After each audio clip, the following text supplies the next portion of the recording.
கரூர் வேலுசாமிபுரத்தில் விஜய் பரப்புரையின் போது 41 பேர் உயிரிழந்ததைத் தொடர்ந்து கடந்த 5 நாட்களாக அங்கு அடைக்கப்பட்டிருந்த கடைகள் இன்று திறக்கப்பட்டு ஆயுத பூஜைக்கான பணிகள் நடந்து வருகின்றன.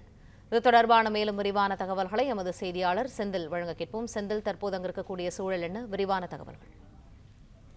கரூர் ஈரோடு சாலை வேலுசாமிபுரத்தில் தாவேக தலைவர் விஜய் பங்கேற்ற பிரச்சார கூட்டத்தில் 40க்கும் மேற்பட்டோர் நெரிசல் காரணமாக உயிரிழந்தனர். மேலும் இந்த சம்பவம் நடைபெற்றது காரணமாக தேசம் முழுவதும் அதிர்வலை ஏற்படுத்திய இந்த நிகழ்வு நடைபெற்ற வேலுசாமிபுரத்தில் சம்பவத்தின் காரணமாக கடைகள் அடைக்கப்பட்டிருந்தது. இந்நிலையில் ஆயுத பூஜை காரணமாகவும் சம்பவம் நடந்து 5 நாட்கள் ஆன நிலையிலும் வேலுசாமிபுரத்தில் உள்ள கடைகள் திறக்கப்பட்டு தற்போது ஆயுத பூஜைக்காக தயார் செய்யும் பணிகளும் பூஜை பொருட்களை விற்பனை செய்யும் பணிகளும் நடந்து வருகிறது.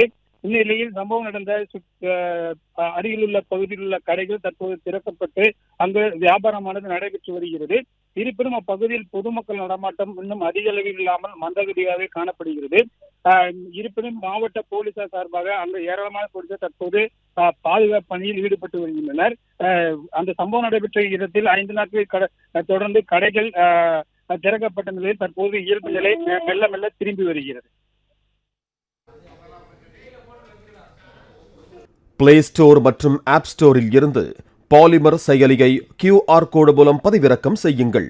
செய்திகளை உடனுக்குடன் பெறுங்கள்.